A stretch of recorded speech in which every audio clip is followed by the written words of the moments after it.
think that most businesses are looking at the moment, and the kind of decisions that they will be making will generally fall into these sort of six different areas. Depending on the size of your organisation, you may have the benefit of certain colleagues within the organisation that take certain levels of responsibility. But I think the overriding message is to have a clear structure within your organisation, understand who is taking responsibility for what, who is doing what, and how they're communicating back to the rest of the management team. It may be that actually you cover a lot of these areas yourself with little or no support. And it sometimes can help in these kinds of situations to have a very clear and logical structure of what you're working through. You're going to be looking at a whole series of issues throughout the course of the day, or even over the space of an hour.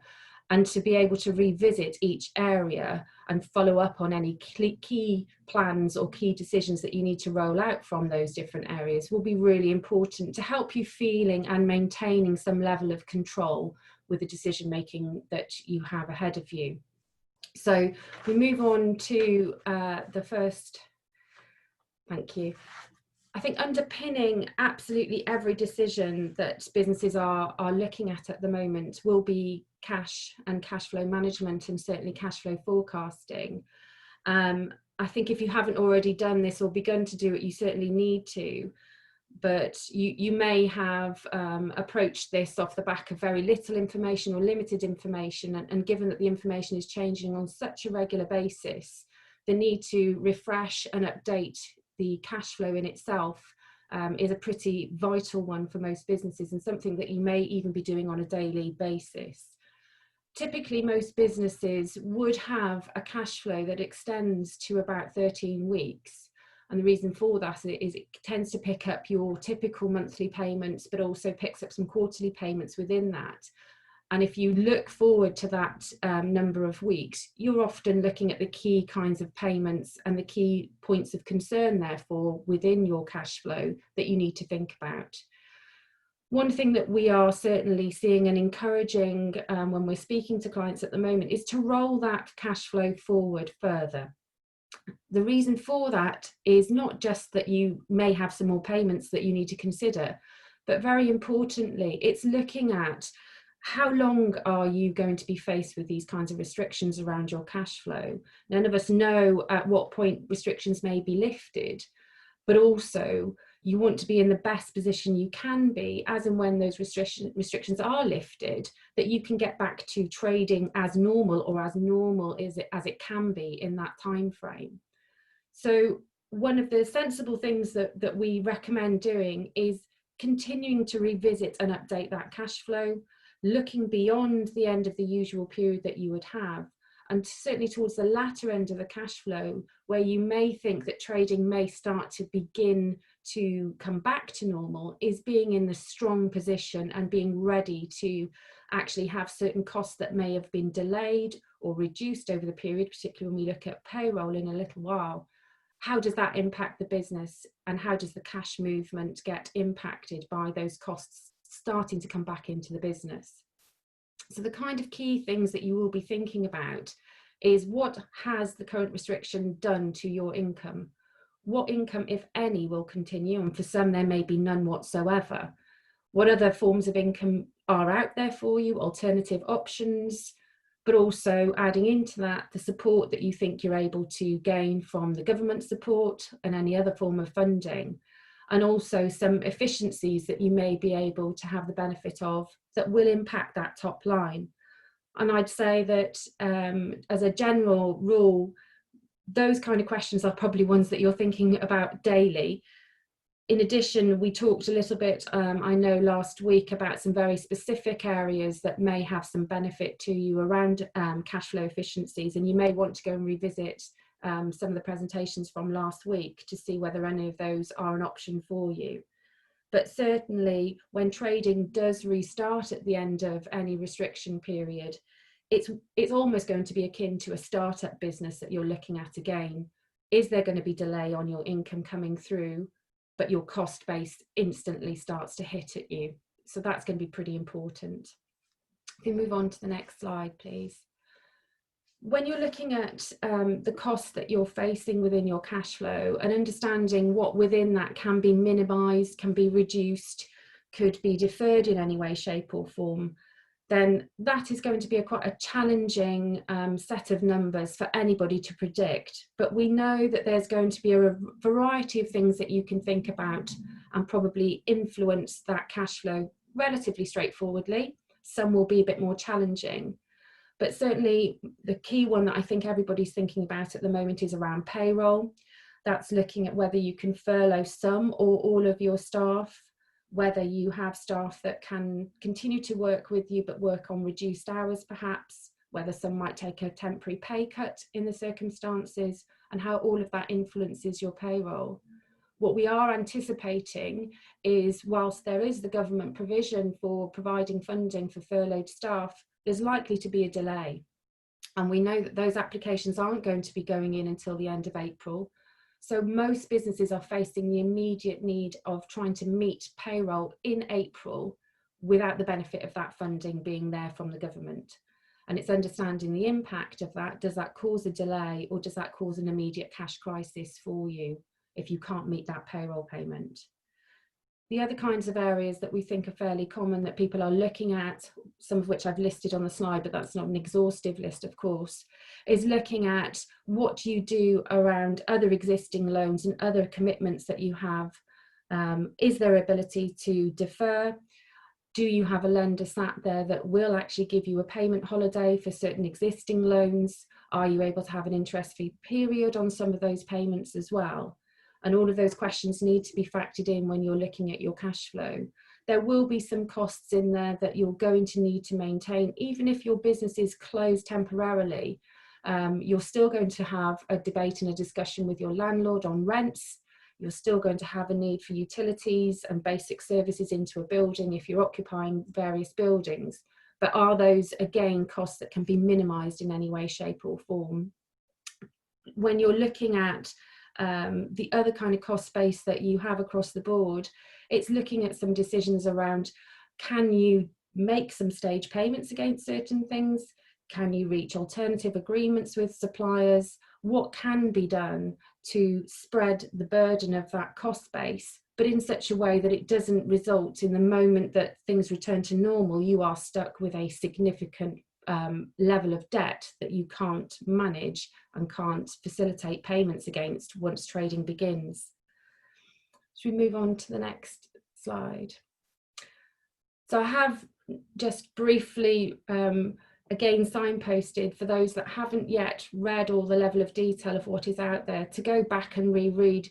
These websites are being updated on a regular basis. They're adding more level of detail. They're also adding some common questions and answer sessions on there. So it is really helpful to keep revisiting it and referring back to the government website and following the links through there. There's some very useful information in there. If you haven't already read it, I'm sure most have, but I would certainly keep reading it. I myself reviewing these on a daily basis. We can move forward again, please. I suppose where we get to with all this is, once you understand the true position of your cash and you've been able to identify where that cash crisis or where that cash need hits you, then you're going to start thinking things about the longer term and the viability of the business. And a lot of businesses are concerned around their duties and responsibilities, particularly to directors in trading in these kinds of situations. And there is a combination of requirement to contemplate the need to preserve the business, to continue trading, to be in a strong position when you come out of this situation, but also to understand your responsibilities and the impact on you personally in some of the decisions that you're making. And what I'm just highlighting here, I suppose, is that in conjunction with the commercial advice and considerations that you're making, you may need to also take on board some legal advice. Certainly as far as the director's duties and responsibilities, which I know Jon will probably pick up and touch upon shortly. But those are the areas that we're seeing people very concerned about. It's cash and what are my duties and responsibilities, and what does it mean for me personally? And what's the impact of these planning decisions that I'm making? What does the cash look like? What does that mean for the overall solvency of the business and the ability to continue trading? And what if all of those questions lead me back to a situation where I don't think I can survive this. What do I need to do? Move on to the final slide.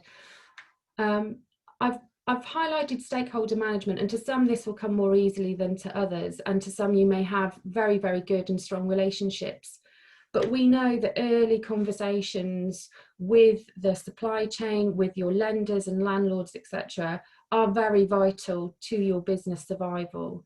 It also will influence the cash and any decisions you're making around deferment of payments, but it'll also help you to understand what level of support they can offer to you that will help you get through this.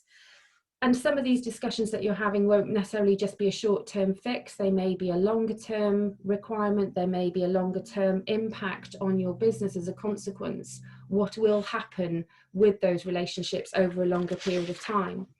The other things that I think will come out of some of those discussions is a degree of understanding of what the risk and vulnerability is within your supply chain. Are your suppliers having difficulties and themselves, similar issues to you? Do you need to think about and contemplate what alternative suppliers you may need to have in place in the event that some within your supply chain can't help you directly?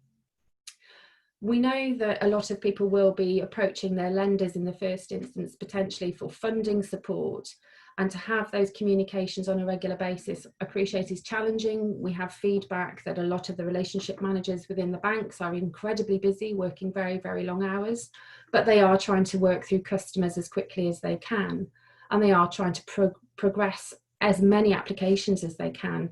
If you're not sure how you're meant to be doing that from one bank to the next, then a conversation with them will usually unlock some of the requirements, some of the documentation they may be in need of to help you get through that application. We know typically they're going to be looking at historic accounts, looking at perhaps the last 3 years, particularly with a view of viability of a business prior to the crisis hitting. But they're also going to be very interested in your cash flow forecasts, and not just the short term, but also the longer term viability of the business and how you're looking at forecasting into the next 6 or 12 months. And those kind of conversations will be very helpful to you to have at a very early point, because it will influence your further decisions. The continued engagement with customers is going to be vitally important. There are many businesses that don't have direct dialogue with their customers. A lot of it may be through your website or through a customer services team, or it may be directly to you as an individual.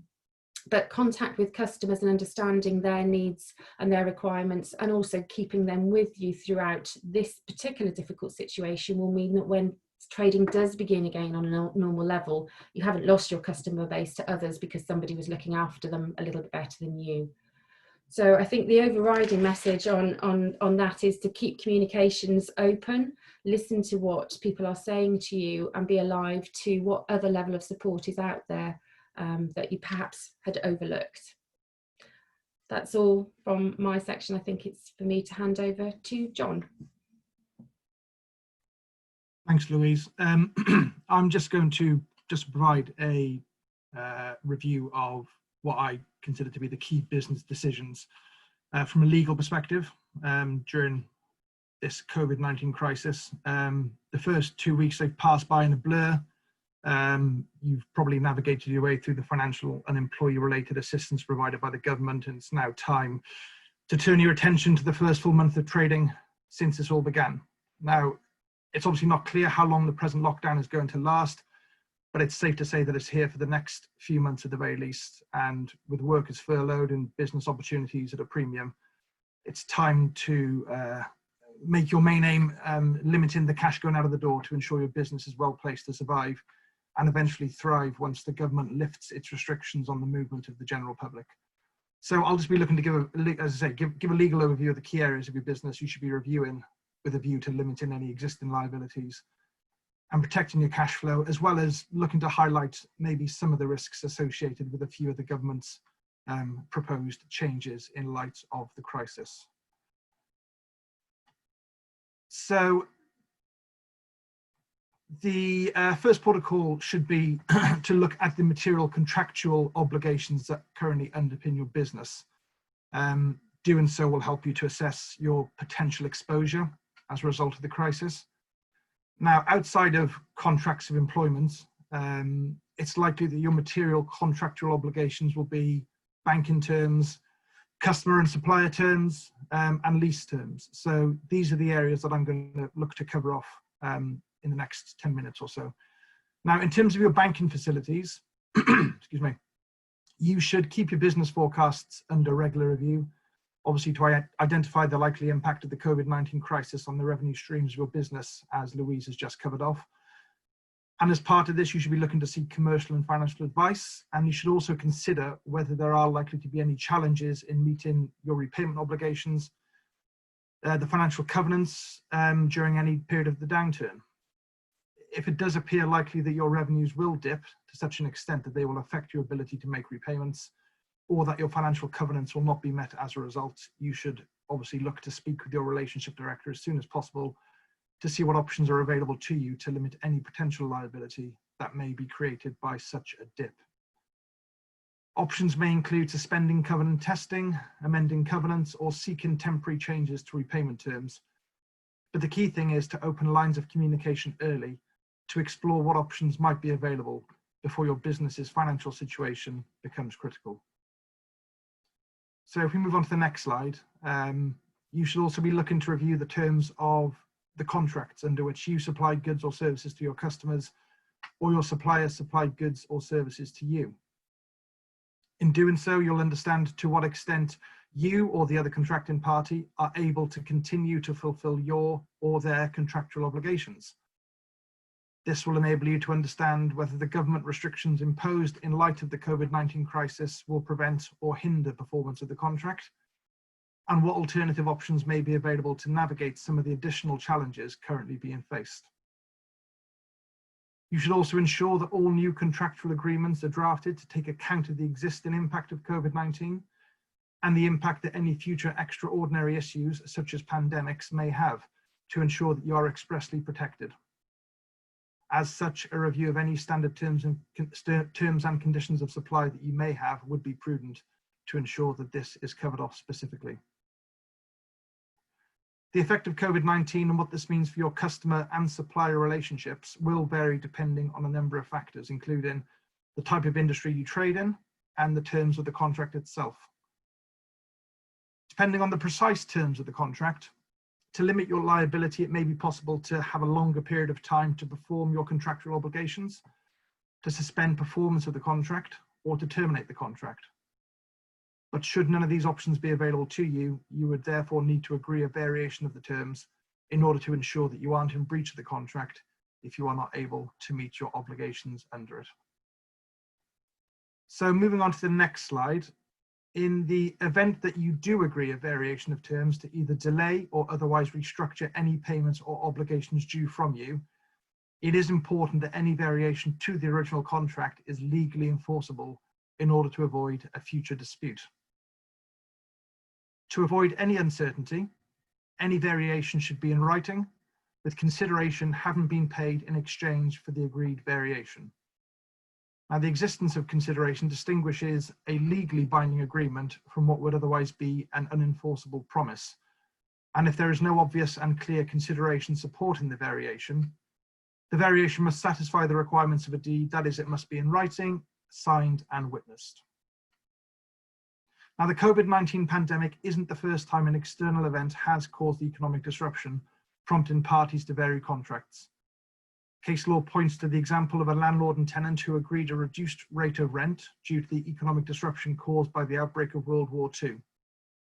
This renegotiation was without consideration and specified no duration, and as such, the High Court found that the full rental amount was payable in the post-war period, irrespective of what the parties may have agreed at the time. It's therefore key to ensure that you protect your position in varying a contract by renegotiating in writing and ensuring legal enforceability. So if we jump onto the next slide, then to the extent you aren't able to agree a variation, then your next port of call may be whether you can avoid liability at all if you are unable to meet your obligations as a result of the current crisis. As such, you should review the terms of your contracts to see if any contain what is known as a force majeure clause, and if so, what the terms of any such clause states. A force majeure clause expressly excuses a party from performance following the occurrence of certain events outside of the control of the parties.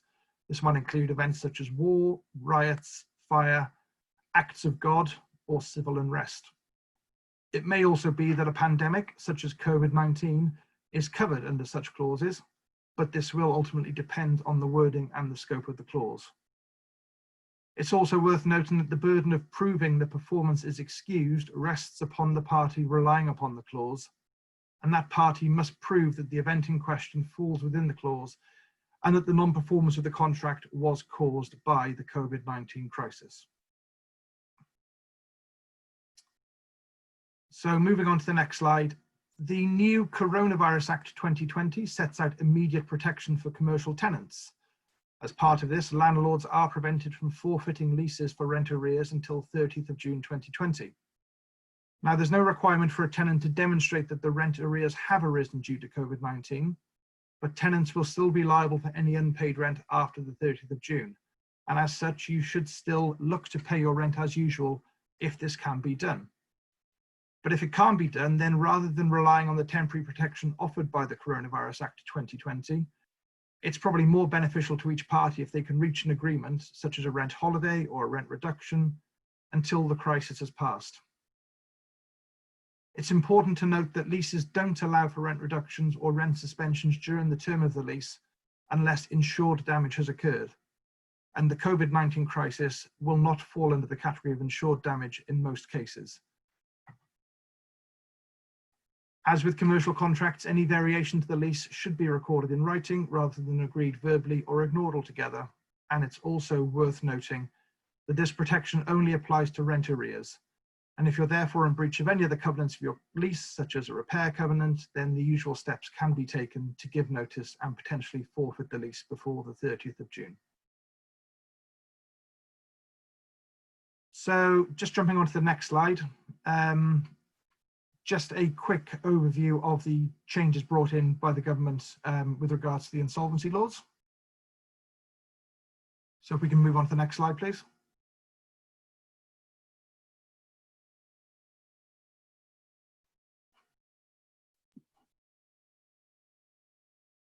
Okay, that's fine. That's fine. Okay, I'll go on anyway. The current crisis, it's created something of a dilemma for the government. It's obviously encouraging businesses to trade through the economic environment, to access new funding, and to continue to employ staff at current levels. But as a result of that, some boards could find themselves facing personal liability under insolvency laws if they act in the manner being encouraged by the government. The government has therefore proposed some changes to the insolvency laws by way of the suspension of wrongful trading to reduce the pressure on businesses in financial distress due to the COVID-19 crisis, and a temporary moratorium for businesses seeking a rescue or restructure, allowing them to continue to trade and access raw materials. So I suppose the first question is, what is wrongful trading? Well, if a board's unable to conclude that a company has a reasonable prospect of avoiding an insolvent liquidation, then they have to take every step to minimize the potential loss to creditors.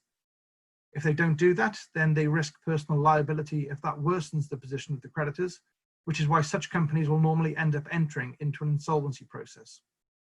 Now, the proposed suspension of wrongful trading, which will operate retrospectively from the 1st of March 2020 when it's implemented, has been announced in order to reduce the threat of company directors incurring personal liability. If your business is unable to meet its debts due to the impact of COVID-19, the relaxation in the insolvency rules may offer you greater freedom to continue trading while seeking a restructure or rescue in conjunction with your legal and commercial advisors. However, it is important to note that this relaxation doesn't absolve directors of the requirement to comply with their statutory duties, including the duty to act within powers, duty to promote the success of the company, and the duty to exercise reasonable care, skill, and diligence. But the ideas behind the proposed suspension includes encouraging what would be otherwise viable businesses in marginal financial positions to access short-term loans to enable the business to trade through their current cash flow position to a point where the business environment stabilizes, and providing certainty to enable a board, in the absence of personal liability, to positively conclude that there is a reasonable prospect of avoiding an insolvent liquidation while the suspension's in place. At the moment, it's not clear how these suspensions will be eventually unwound. As such, there is the potential for any business taking advantage of the relaxation of the wrongful trading rules to find itself in contravention of them once the suspension is lifted. So boards should continue to apply the existing rules as far as possible to minimise the impact once the suspension is lifted.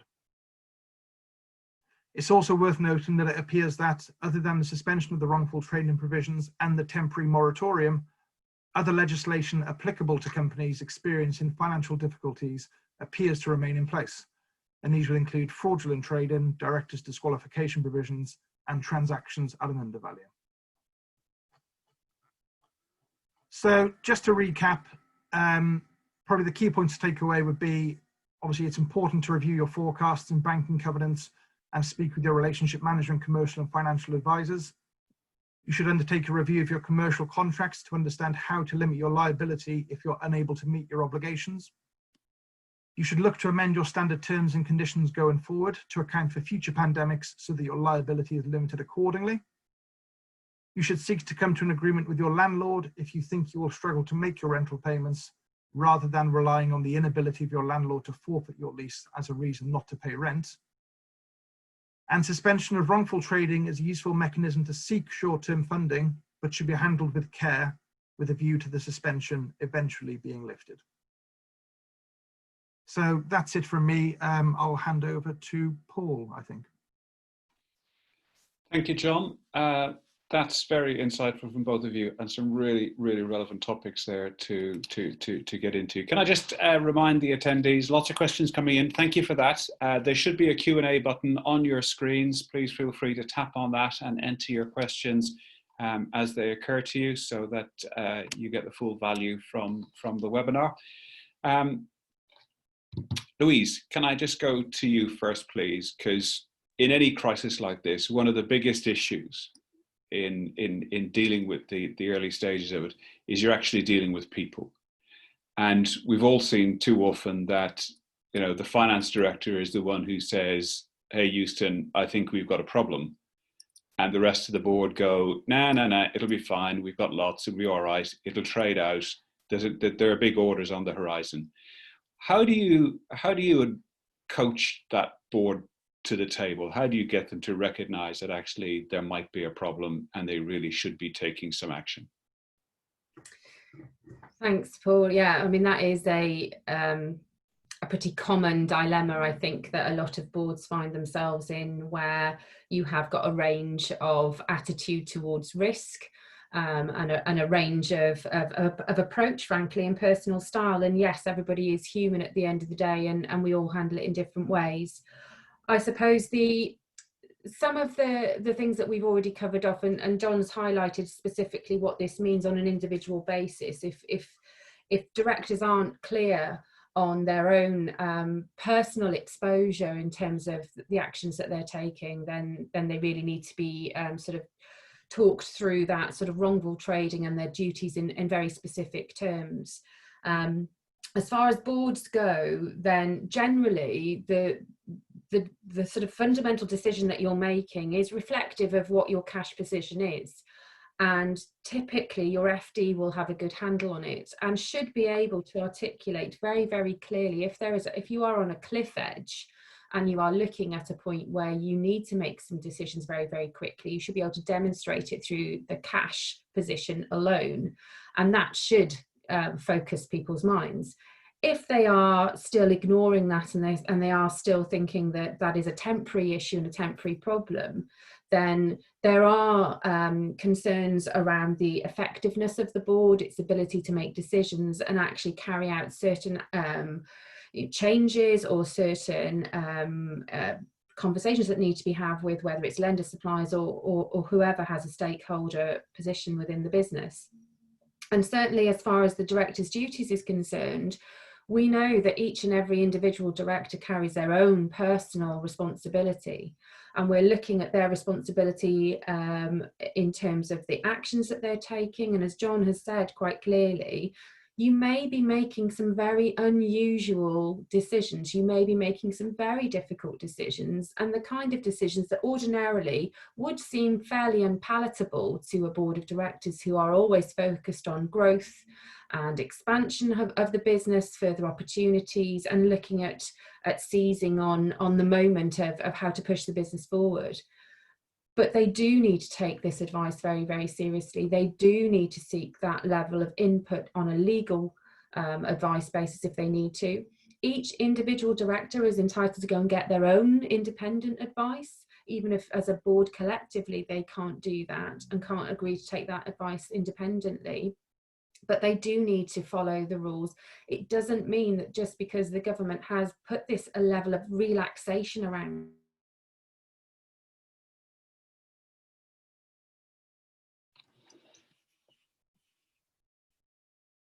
Looks like Louise has disappeared on us. Heather, do you want to pick up with Jon? We try and retrieve Louise. Yeah, I'll well, we'll try and get Louise back. Jon, we've had a number of questions around funding. What funding is available, and also the timescales on some of the key government funding. There's a delay in getting some of this funding into businesses. And also a question linked to that is, outside of government support, where can businesses get financial support? Because I think the key is that if there's something they can do in the meantime before the government support arrives, what would be your advice on that? Yeah, okay, that's fine. Well, I mean, it's probably worth me just maybe giving a quick overview of probably the key government funding schemes available for businesses in Wales.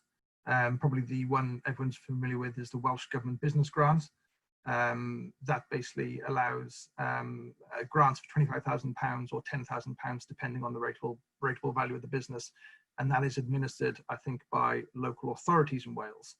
To be eligible, a business must be based in Wales and must be registered to pay rates on their premises on the 20th of March 2020, and either operate in the retail, leisure or hospitality sector, or be eligible for small business rate relief.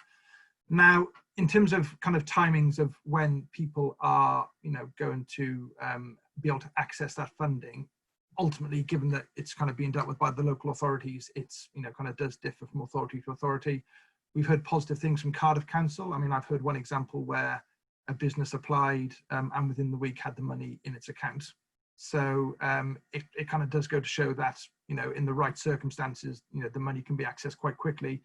That said, I suppose the advice in terms of trying to access this form of funding would be to just making sure that you have everything required of you that the council will need to see.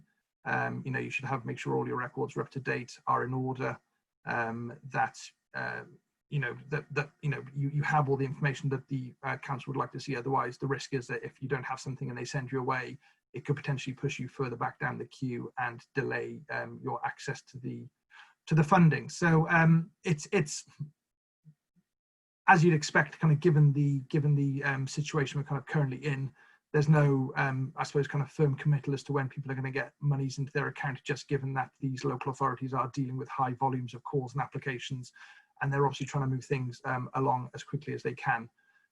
In terms of other funding that's available for those businesses that are supported by Development Bank of Wales, they've allowed a payment holiday where they're offering a 3-month capital and monitoring fee repayment holiday for all customers on request, and that's running until 30th of June. There's the Economic Resilience Fund grants, where cash grants are available to Welsh businesses who are eligible. They're grants of £10,000 or £100,000, and there's also support for larger Welsh businesses, but we're yet to get further details on that piece of support. There's also the Economic Resilience Fund loans. This provides loans between £5,000 and £250,000 and will be made available to Welsh businesses by the Development Bank of Wales. Those loans will be fixed at 2% interest with an interest and capital repayment holiday in the first 12 months. It does require a personal guarantee, and for loans over £100,000, a debenture will also apply. So it's worth just noting those if you will be looking to apply for those. And there's also support for the creative, culture and sports sectors, pursuant to which 18 million will be made available to Welsh businesses in the creative, culture and sports sectors. This will be made available by the Welsh Government the Arts Council for Wales, and by Sports Wales as well.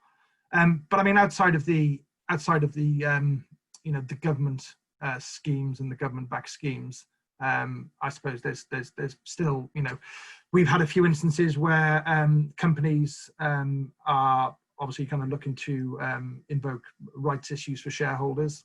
You know, it might be at more, you know, kind of actually just issuing shares at more preferential rates than they might normally issue shares at. But given the current climate we're in, you know, it obviously kind of makes it a bit more of an attractive proposition then for shareholders to actually put a bit more money into the company. So we've had a few instances of that in the last few weeks as a way to shore businesses up, but that obviously depends on you know, kind of your shareholder profile really, and obviously there is, you know, just the kind of the ability to kind of still go back to the bank, to speak to your bank, to you know, just to like we've kind of said previously, and like Louise did say as well, to be speaking to your relationship manager, just to you know, look to ease some of the pressure just by you know, agreeing repayment holidays, agreeing interest holidays. So that's kind of a flavour, I think, of you know, where people might be looking. That's really helpful, Jon. And I just wanted to follow up on that, because we've got a question that's just come in terms of larger businesses. What's your understanding of the rate reliefs available, for example, for a business with 300 to 350 employees? And also a question that's been on the smaller businesses. I understand there are a number of charities that may also be offering some smaller amounts of money to the smaller end of the business. So I just wondered whether you could perhaps cover both ends of the sort of macro and micro end in terms of funding that you know that's available to businesses. Sorry, Heather. So when you say the rate relief, are we talking about the business rates on the properties? Yeah, the question is, in terms of business rates relief, there seems to be some confusion over the caps applied to business size. What's your understanding of the rate reliefs available? For example, would a business with 300 to 350 employees qualify for rate relief? That's fine. Well, if I give my understanding, then whoever's submitted the question, if it maybe doesn't answer the question fully, given that it's probably just slightly outside the corporate sphere, I'm happy to follow up afterwards as well. But if I kind of give my understanding of how the business rates relief grant works, then we'll go from there. So as I understand, with business rates relief, there's a 12-month holiday on business rates, which means, I suppose it's not a grant per se. It basically means that you just don't have to pay your rates for a 12-month period. And for businesses based in Wales, you must be in the retail, hospitality or leisure sector, and you must occupy property with a rateable value of not less than £500,000. So no actions required, from what I understand. Local authorities will be writing to the eligible businesses in due course. But as far as I understand it, no further timeframes have been announced. And then in terms of, I mean, I'll kind of be quite kind of frank and say my kind of knowledge on the business rate side of things, it's kind of limited at the moment, but I'm more than happy to touch base with the person who's kind of dropped the question, and I can follow more kind of thoroughly afterwards if that assists. Okay, thank you. I see that Louise is back, and as she recovers her connection and joins us again, can I just go back to that point that Louise was making about trying to engage directors who maybe just don't want to come to the table and recognise that there might be a cliff edge coming, and you know, there's always that optimistic sales director who wants to do something. Talk to us about the issues on fiduciary duties and wrongful tradings, and how directors actually navigate through this, even if they are working as individuals. You know, does the finance director, has he got the opportunity to pick up the phone and ring one of you and say, how do I address this? I can't get my MD to the board. The sales director is filling his left ear full of promises and hope and glory. I don't think it's there. I think we've got a cash crisis. Help, what do I do? You know, what comfort can you give people who might be in that sort of pincer movement? Yeah, and I've got some direct experience of that in recent weeks. So it is quite common that maybe one or two directors on a board will have a different view to maybe it's the MD, maybe it is the sales director. And it's quite common that one of the things that I find myself doing is effectively mediating between the board members and acting as a sounding board to both parties, and trying to points, understanding perhaps the different strategies that they want to follow and looking to harmonise that. But underlying all of that you're giving to each, which is there are duties and responsibilities that you have. Do you understand them? Talking them through what that means on a real level, and what we're talking about here is in the event that that business should fail, what is the consequence for these individual directors if they should do something that sort of quite clearly sets them aside in terms of the decision making, and quite clearly sort of puts them very much in the frame for wrongful trading actions? Then, you know, I can talk to that quite directly. The risk of being struck off and being able to act as a director, so they could be disqualified as a director, and the period of that disqualification vary depending on how culpable it's seen that they may have been in some of the decisions that were made or not made, as the case may be. Ultimately, action could be taken against those directors to personally make a financial contribution in the event of a failure of a business. What we're looking at is not just a slap on the wrist here. This could be a serious financial implication for them on a personal level. And I don't, you know, it varies from board to board and individual as to how much that will really impact them. It's not necessarily just a small fine that you're talking about that you can pay off and forget about and not worry about it. So really the ramifications can be quite serious in the context of taking some sound advice, reaching a consensus, agreeing a strategy and a way forward. And fundamentally, everybody on that board wants the business to survive. Nobody's looking at trying to run that business into the ground. Everybody wants to get through it. We all have different ways and different approaches. But that's why surrounding yourself by advisors can be helpful, because sometimes hearing those same things and those same concerns from somebody that's totally independent, that sits outside the board, can penetrate and can get through. Okay, thanks, Louise. John, do you want to add anything to that? Yeah, I was going to say I completely agree with Louise.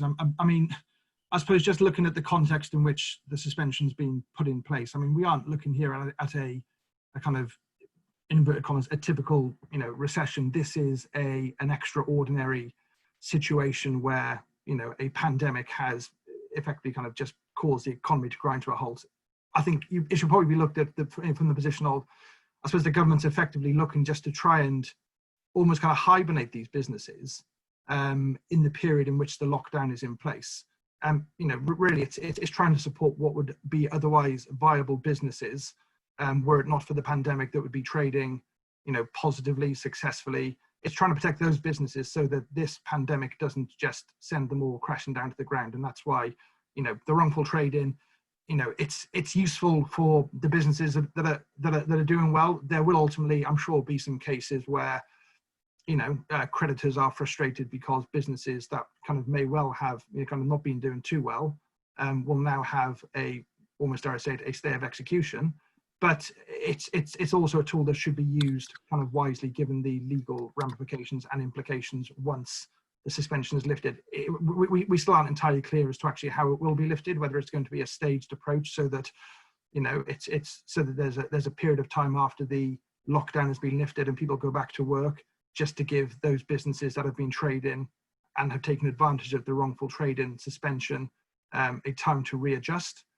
So the devil is ultimately in the detail, but I agree with Louise. It's a very, you know, it's obviously the key thing is it's obviously taking advice on a case-by-case basis, obviously kind of financial and commercial advice as well as legal advice, just to ensure that, you know, you are kind of using it for the right reasons, and you aren't just using it just to, you know, or ultimately kind of avoid paying your bills as I suppose it were, if that makes sense. Good, thanks, John. One of the things I love about webinars is like doing live radio. We've just had a message come in from the Development Bank of Wales, which I think is entirely relevant, and it's worth sharing with people, that the Development Bank of Wales loan scheme, the personal guarantee, is capped to 20% of the loan value anyway, up to a maximum of 25%. £25,000, sorry. So it's not the full loan amount, it's just the 20% and a maximum of 25,000. Heather. Thank you. Louise, I wanted to ask you a question that that really relates back to the lovely slide you put on your stakeholders. You told us about lenders and landlords and finance and suppliers. I just wondered if you could give us any outline from some of the experience that you've had in terms of the sorts of relief and ways that those stakeholders have responded to the business ask for help in dealing with some of the cash flow issues that they've faced as part of the crisis over the last few weeks.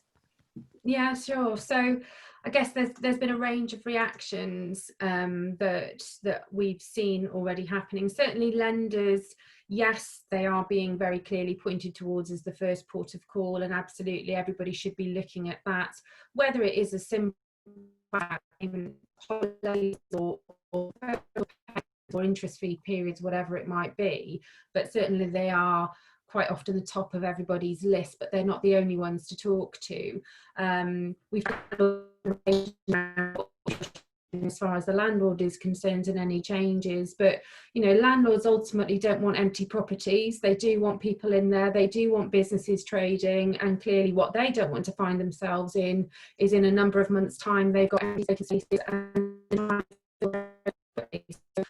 landlords will be more accommodating than you would expect, but Jon will tell you, get it documented, get it agreed and get it legal.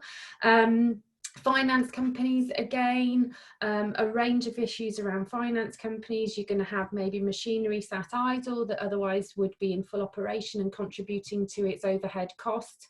Again, the practicalities from a finance company's point of view, they want that income coming in, but they know that it's vital to your business, so they are a key stakeholder in your business, and you don't want that machine or any vital piece of equipment missing day one when the doors open back up. You need it there. But again, sensible conversations and an early conversation with them to understand the impact of it on the business. Interestingly, customers, I think, whereas most people would be absolutely terrified of having a fairly open conversation with their customer base, you'd be surprised at customers, particularly where you are providing services to consumers. We've all sort of thought of the different kind of services that we ourselves need, whether it's from hotel accommodation through to larger events and that sort of business. Then the customers have got a vested interest in you still being there. We're seeing the likes of some of the large airline companies offering voucher systems to customers to maintain that relationship with the customer, but also to give them some comfort that that service is still there and waiting for them at the end. So looking at the range of things that you can do for them, whether you can offer them new dates if they're for or holidays or those kind of direct services. Can you delay that? Can you push your diary forward? Is there something you can throw into the deal that is not a lot of a cost to you but still retains that customer rather than issuing a refund back out to them? And I think those kind of things only know how is going to be. We're all going to sit and be very protective and very nervous about having a conversation until we fully understand the ramifications of the situation. But we are finding that everybody's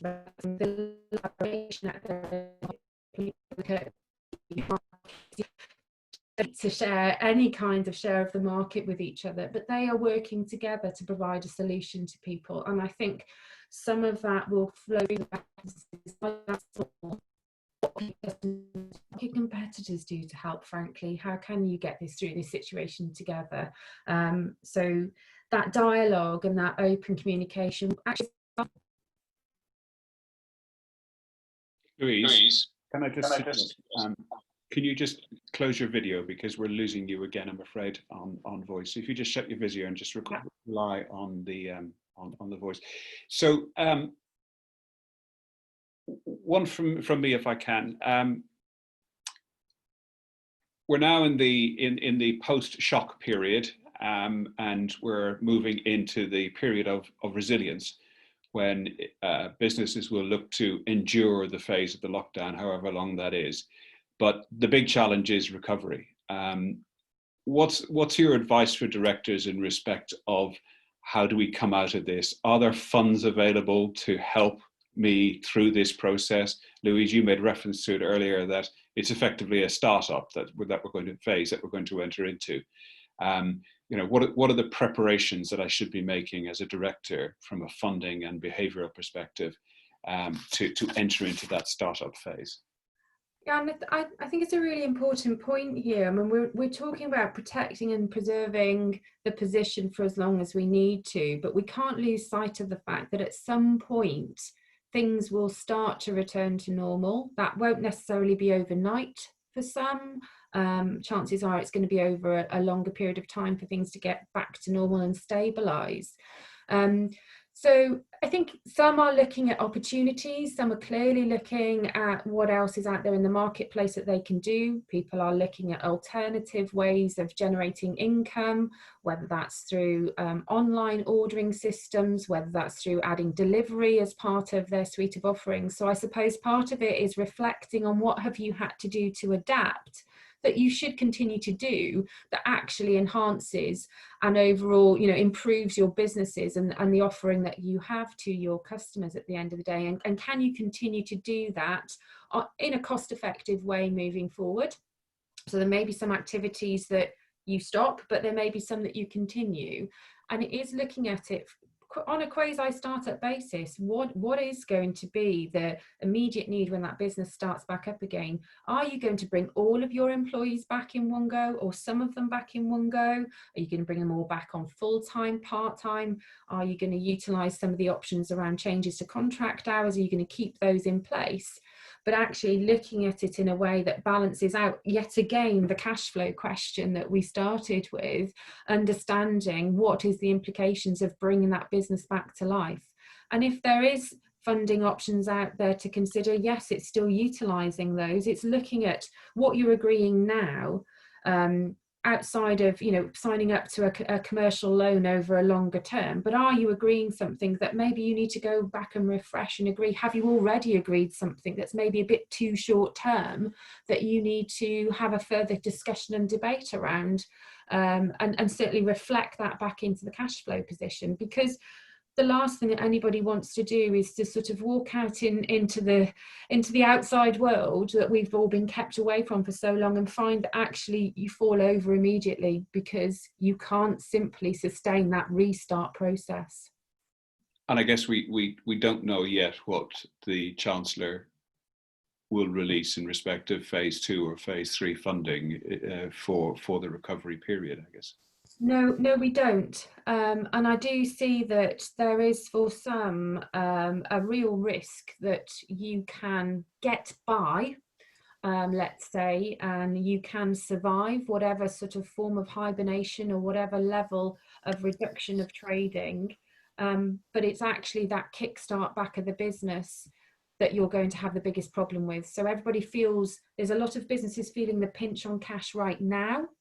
They may get over that in the short term. They may operate at a level that they can manage and maintain, but suddenly there's going to be a massive cash requirement at the end of it, either because you suddenly start paying all these bills again in full, you've suddenly got a full payroll again. How are you going to deal with that particular cash pinch? And I think that one has the biggest and the greatest risk to businesses failing rather than right now, potentially. Agreed. Yeah. Thanks, Louise. And I was going to come in on the back of that. We've had a question on the Q&A, which I was going to ask Jon to cover, because obviously businesses at the moment are looking about short-term survival. But as they're coming out into recovery, there are some still big issues that business